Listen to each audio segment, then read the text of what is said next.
have an opportunity to serve the people of Kenya.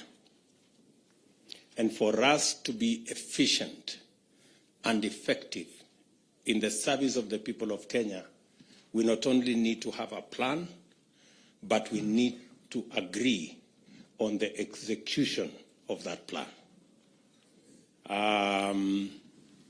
All of us seated here know that we went to the people of Kenya with a manifesto.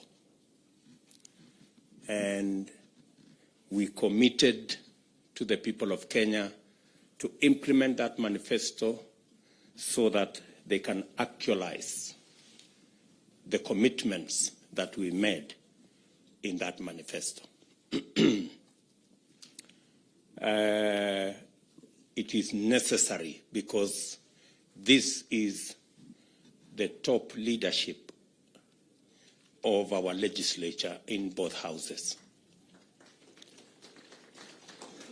And I am old enough to know that to be effective and to succeed, any administration must get its act together in Parliament. We are unlikely to get it right anywhere else. So that's why continuous engagement with our legislature is not going to be the exception. It's going to be the norm. So when I made a commitment that we will have regular PGs, I meant it. And we will have regular PGs. It is the only way all our members can read from the same script, sing from the same hymn book, sing the same song, and be able to actualize our plan and therefore materialize the commitments we made to the people of Kenya. That's why we will be here today and tomorrow. My good deputy has apologized. We came a bit late. It will not happen in future. I like to keep time, and I think those who have worked with me know. So we will ensure that we are timely so that we can save on time and make sure we achieve more by using the best use of time. So mimi nawakaribisha nyinyi nyote kwa hii mkutano. Karibuni sana. Na this is a meeting of equals. So there is no greater or lesser person here. There is no senior or junior person here. We are all elected by the people of Kenya. We have a mandate from the people of Kenya, and we should talk freely. Let us be patient with one another. There are those people who talk fast. There are those who talk slowly. Let us accommodate each other. That is the essence of a team.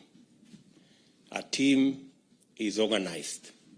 Otherwise, we will not get the synergy that is necessary for us to implement our plan. Before I say one or two things, let me just ask the people who are MCAs before they became members of parliament, the bottom-up people. I know they are. The people who are MCAs and they graduated and became members of parliament. Ebu simameni. Wow, look at that. Look at that. Wapigie makofi. Pongezi sana. You can see bottom-up works. Asanteni sana waheshimiwa. The people who are being elected for the first time as members of parliament, first timers, wale watu wa the monos as we would call them.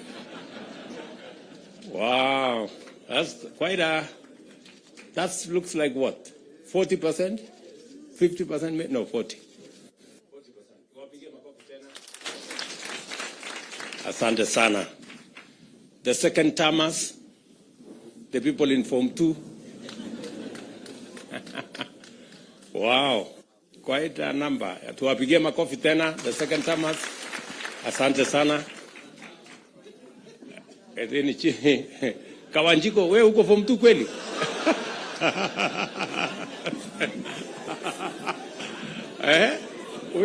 Huyo aliruka darasa huyo. Okay. Can we see the third termers? Form 3 people, the Form 3. Wow, that's quite impressive. Tuwapigie makofi watu wa Form 3 hapo. Asante sana. Thank you very much. Tuko na watu wa Form 4 kweli? Haya, watu wa Form 4 tuone. The 4 termers. Wow. That's quite something. Oh, Mwangi there. Aden Duale here. Cheptumo there. Governor Sirma there. And Kareke Mbuki. Japheth. And of course, Lekuton. And Khalwale right at the back. And Kiunjuri right there. Aya, tuwapige makofi.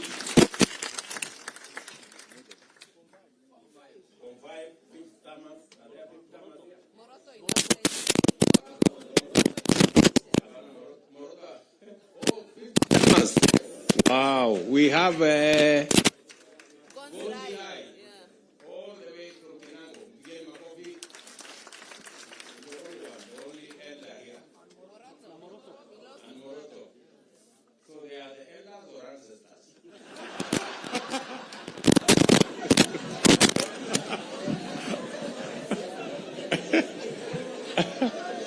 oh my. Okay. So I think that gives us the framework of our. You can see we're quite a mixed group. We have all manner of people. So why I did that is I wanted for all of us to know that there is something we can learn from the younger ones. But there is something also we can learn from the seniors. I want to ask the seniors who are here, let us take time and mentor the newcomers. Let us make it our responsibility. Don't monolize anybody. Don't harass the younger ones. And please be useful. You know, show them how CDF works. Show them how committees work. Don't assume. Don't take it for granted that people know how to do stuff. Tomorrow we are also going to have a session to show you a bit of etiquette. We want to show you how to hold, what to do. Because sometimes we get embarrassed when senior people don't even know how to hold a spoon or how to hold a fork. So tomorrow we'll take time because we want to mentor everybody. And some people take things for granted. Mnanielewa? So tutapangana namna hivyo. Hiyo ni number 1. Number 2, it is very important for us to have a meeting so that we can agree on the plan we have. This PG is for us to interrogate our party manifesto, the Kenya Kwanza manifesto, because that is the basis upon which we were elected. We made commitments to the people of Kenya. We have started to discharge some of those commitments.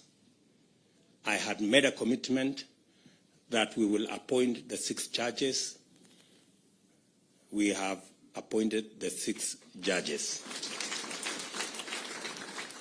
We made a commitment that we will provide financial independence for the police.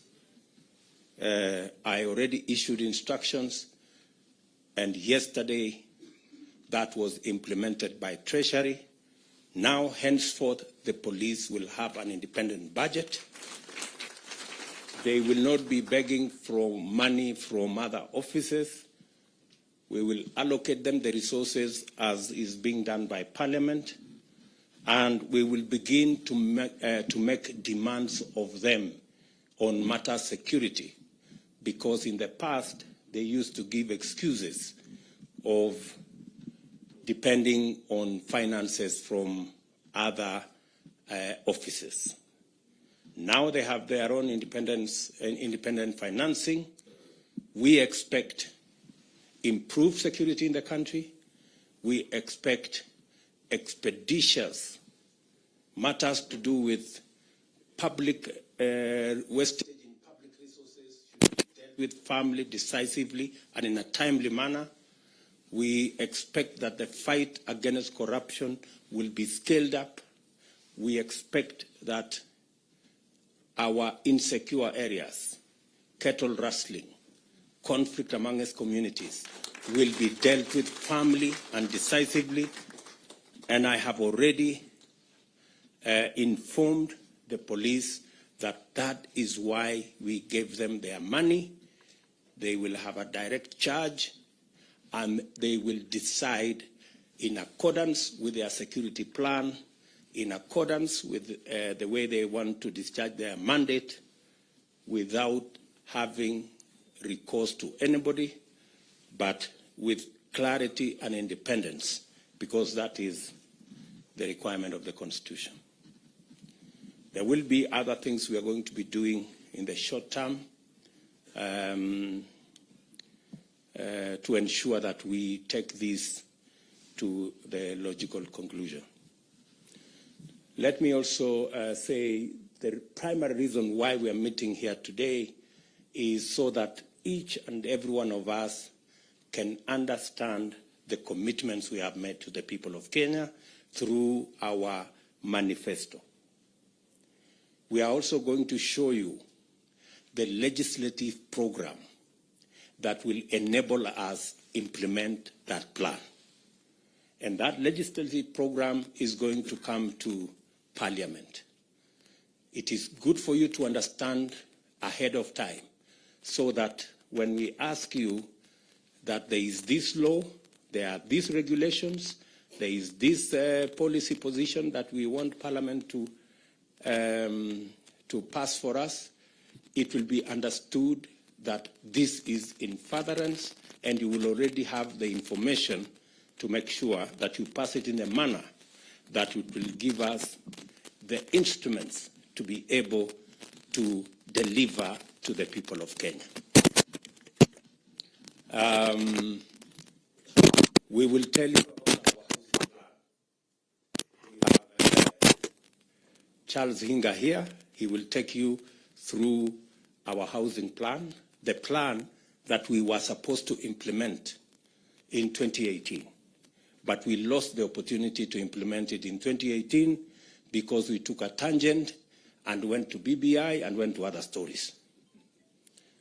I want to promise you that this is one plan that is a must-do for us. It will create millions of jobs for our young people. It will sort out for us our challenge of housing. Many people are living in deplorable conditions in slums and other informal settlements. They are paying 3,000 to 5,000 shillings, sometimes 6,000 shillings, in houses that have no toilet, that have no water, that have no electricity. We can give those people a decent house where they will pay the same 5,000 in terms of mortgage and be able to own the house further down the road. We will be requiring you to do some adjustments on the law so that we can implement that plan.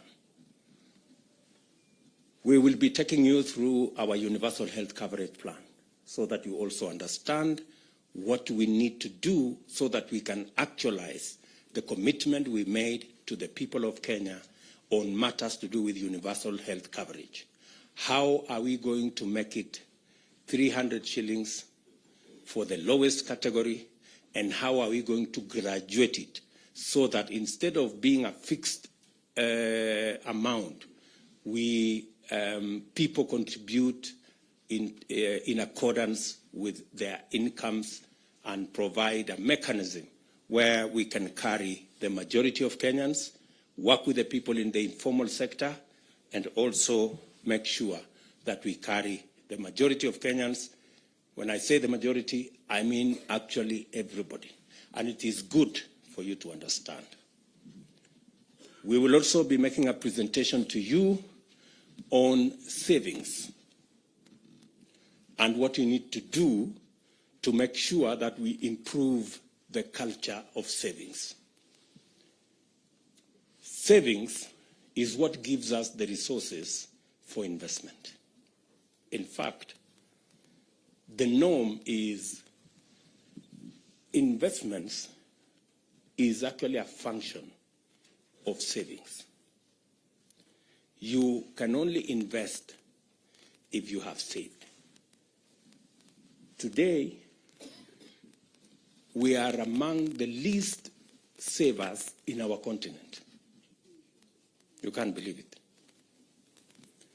Tanzania has a better saving culture than us. They have a smaller economy than us. Uganda have a huge pension scheme, bigger than ours, and they have a smaller economy.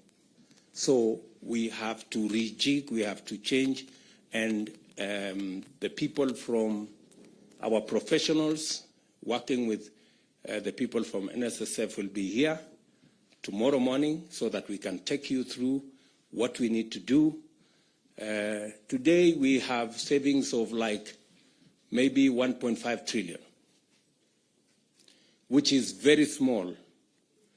It is not even I think it is not even a tenth of what is the savings of Uganda. Mnajua hivyo? So we will take you through the motions so that we are all clear, because good people, we have no option but to change this country, and we are the people who are going to change it. We are going to take you through our agriculture plan so that we also agree on the interventions that are necessary. We have agreed as a government that we are not going to be subsidizing consumption. That is why we are going slow on matters to do with subsidizing consumption. We are going to work and support producers. That way, even if we are intervening at that level, it gives us a bigger leverage. Let me give you an example. The unga subsidy that was done, I was being briefed by the Ministry of Agriculture. The unga subsidy, for 1 month, the taxpayer was asked to give 7 billion for 1 month. Ile unga ya 100, which was nowhere in the first place. Very few people got to ever, yet we spend 7 billion shillings. If we had spent 7 billion shillings in fertilizer, it would be a very different ballgame. We would probably, because, for example, we are intervening, as I announced the other day, we are intervening on fertilizer for the short rains, 1.4 million bags. We are intervening for tea fertilizer. That's another 1.7 million bags for KTDA. It is costing us less than the subsidy of UNGA that is for 1 month. And yet the subsidy we are providing is going to reach close to 500,000 farmers. That's the difference. So it is not how much money you spend. It is where do you spend money so that you get value for every coin that you spend. So we will be discussing our agriculture plan tomorrow so that you can understand and so that when it comes to Parliament, you know where to allocate resources that will go into helping our producers. We will be discussing with you all the other categories of our plan so that we can measure up to what the people of Kenya want. Let me tell you this. The reason why we did not do as well the last 5 years is because we did not engage our legislators. Our legislators knew very little about our plan. That is how we failed. And that is why we must start here. You people must understand. You must be the champions. You must be the people to explain so that this plan can succeed. Tunaelewana jameni?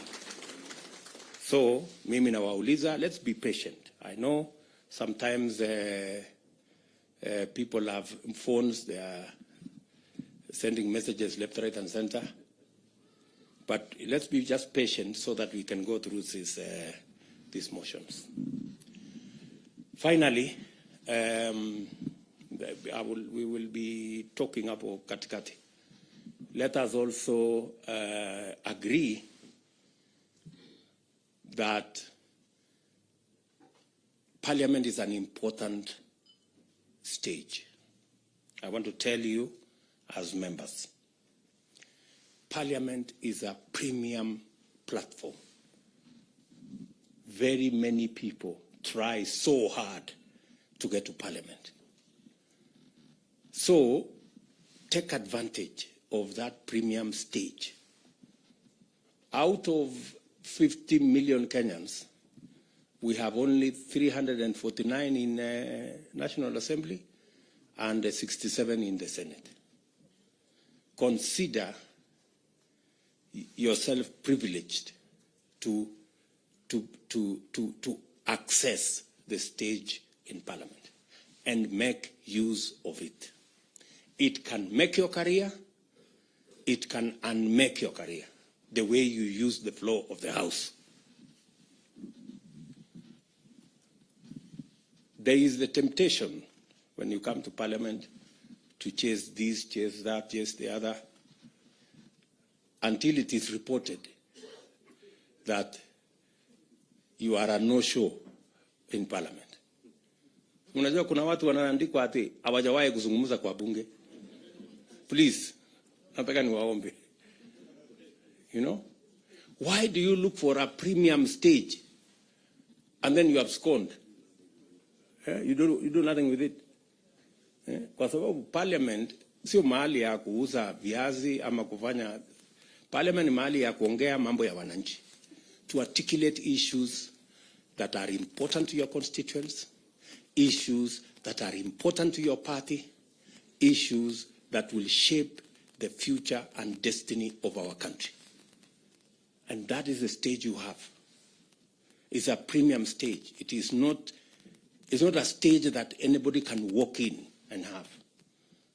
So while you have the privilege to be a member of Parliament, please make use of that stage.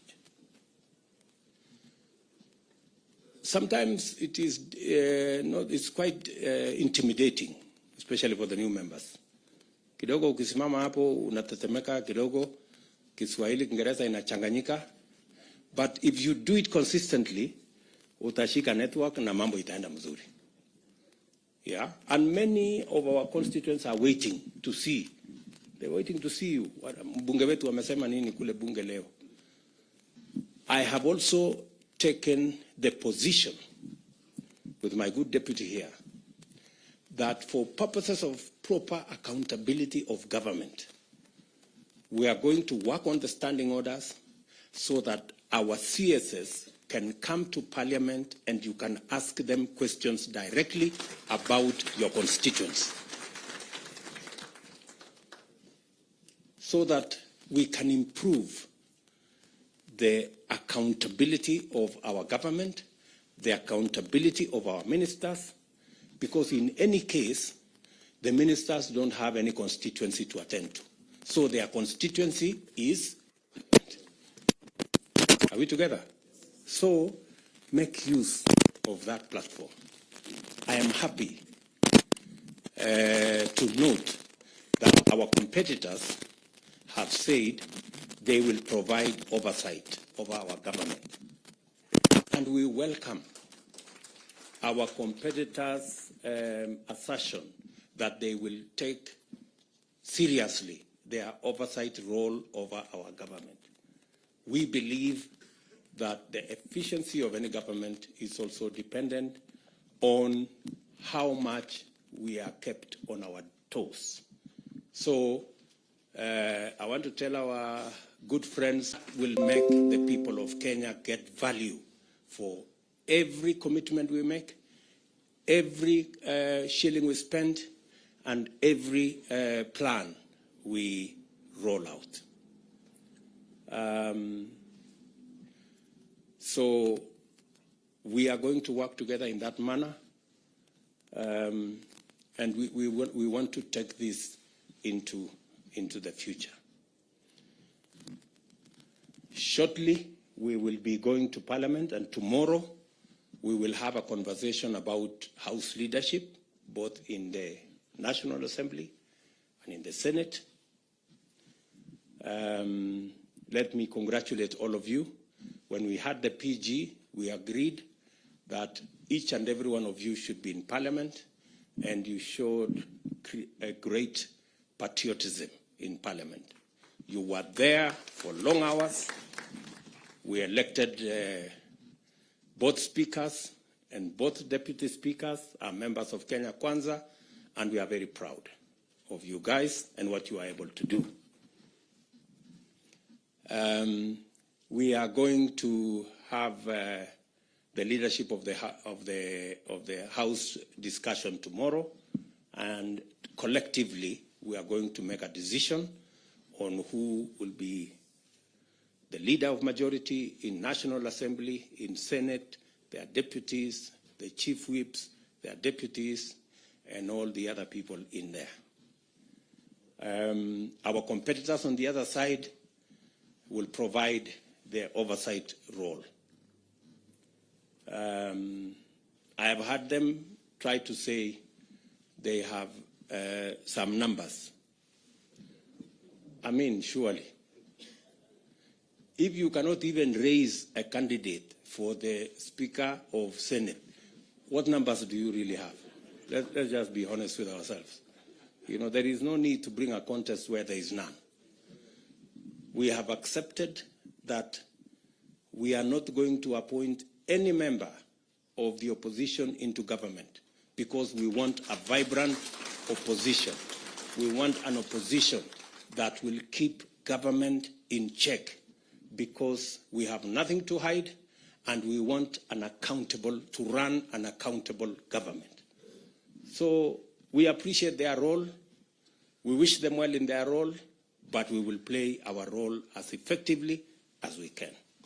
And members, I want to request you, with all humility, please let us take the responsibility put on our shoulders by the people of Kenya seriously. I will keep consulting. When necessary, at short notice, we will meet. We will have regular PGs so that we can all read from the same script and do the job for which the people of Kenya elected us. Asanteni sana. I do not wish to say more than that. I am here until close of business tomorrow, so tuko pamoja. Baadaye tutaenda kuota moto pale nje, tupige story baadaye na tupangane namna hiyo, si ndio?